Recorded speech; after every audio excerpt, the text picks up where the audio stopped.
इस बार भी Saint John ambulance brigade की दिल्ली के अंदर तकरीबन 20 रामलीलाओं में ये फर्स्ट एड का इंतजाम किया हुआ है और हमारी 3-4 एम्बुलेंसेज यहाँ पर इसमें अरेंजमेंट में लगी हुई हैं और लगभग हमारे इस ब्रिगेड के 100 से ऊपर वॉलंटियर्स इन रामलीलाओं में लगे हुए हैं। तो ये पोजीशन है आज की डेट में इसमें रामलीला के। आपके यहाँ छोटे छोटे बच्चे भी वॉलंटियर हैं, कैसे प्रेरणा देते हैं आप ऐसे बच्चों को?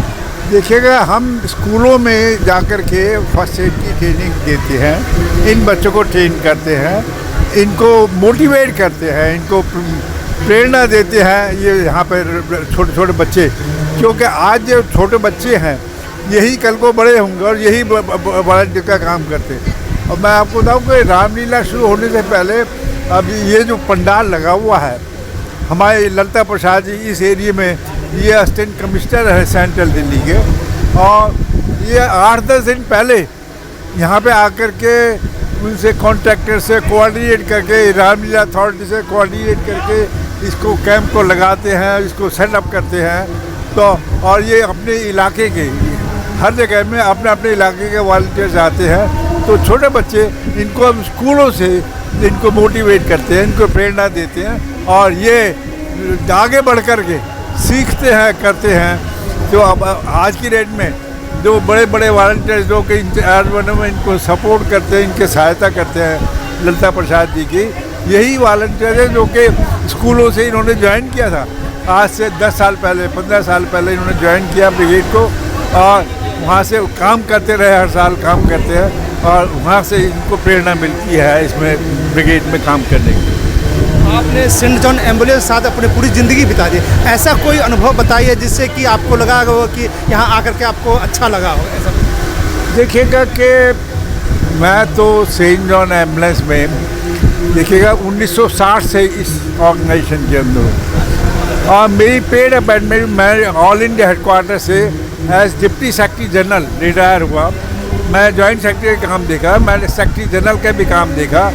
मैंने ईरान में, इराक में, कुवैत में, ऑस्ट्रेलिया में, जनेवा जा कर के बाहर 17 कंट्रीज़ में रिलीफ का काम किया है। और मैं क्या बताऊं कि इराक, ईरान, कुवैत के अंदर बॉम्ब चल रहे थे, बाहर गोलियां चल रही थी, वहाँ काम किया है, वहाँ पर भी हमने जा कर के काम किया। श्रीलंका के अंदर काम किया है, वहाँ पर भी जहाँ पर के IPK जब वहाँ थी मौजूद, उस टाइम में काम किया है। तो दिल्ली ब्रिगेड के उस टाइम में मैं आपको बताऊं कि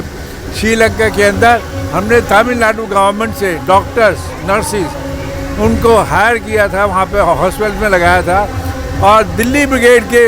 10-12 वॉलंटियर्स वहाँ पर श्रीलंका में उन्होंने काम किया है जा कर के और वहाँ से मोटिवेशन लिया। अब मेरे साथ में खेर साहब हैं, मैं आपको बताऊँ कि सन 1982 में इन्होंने वहाँ जाकर के आसाम में कोऑर्डिनेट किया और आसाम में जाकर के काम किया है इन्होंने और उनके साथ में अब बड़े बड़े कैंपों में, दूरों में कैंपों में जाकर के दिल्ली ब्रिगेड के वॉलंटियर्स ने काम किया है। वहाँ पर जिस टाइम में गवर्नमेंट ऑफ इंडिया ने कहा था 1-1 महीने की तनख्वाह दे रहे थे, इलेक्शंस का टाइम था कि वहाँ जाइएगा, और लोग बाग जाने के लिए तैयार नहीं थे, लेकिन दिल्ली ब्रिगेड के 20 वॉलंटियर्स 4 टीमें वहाँ गई थी और उन्होंने डिवोशन के साथ में काम किया। और उसमें भी फार फ्लंग एरियाज़ में मेरे को सेक्रेटरी जनरल साहब ने उस टाइम में जो थे उन्होंने मेरे को आसाम में भेजा और मैंने उनमें कैंपों में जाके विज़िट किया। हमारे दिल्ली ब्रिगेड के वॉलंटियर जिनको के उस टाइम में तो मेरे को हेडक्वार्टर्स का जो यूनियन था और स्टाफ था, उन्होंने कहा था गोयल साहब ने अपने वॉलंटियर्स को मरने के लिए वहाँ पर भेज दिया है। लेकिन वहाँ कैंपों में जब जाकर मैं देखा लड़के बड़े खुशी के साथ में और वहाँ पे कैंपों में काम कर रहे थे, जो मिसिस रेणुका देवी बारकटा की, जो कि सेंट्रल गवर्नमेंट में स्टेट मिनिस्टर ऑफ स्टेट रही सोशल वेलफेयर की, वो वहाँ पे सेक्रेटरी थी उस टाइम में। तो उन्होंने देखा, बोला कि दिल्ली ब्रिगेड के बाद हमारे वॉलंटियर्स ने रिलीफ का काम किया है, लोगों की जगह बचाई है, ज़िंदगी बचाई है, ऐसी जगह काम किया है। एक्सपीरियंस वहाँ का गेन कर आज तक याद करते हैं कि जो वॉलंटियर्स हैं जो कि वहाँ पे गए थे श्रीलंका के अंदर, तो वो कहते गोयल साहब हमको ड्यूटी दो, इस तरीके की कोई ड्यूटी आते जहाँ कोई जाने को तैयार ना हो, वो लोग आज भी जाने के लिए तैयार होते हैं।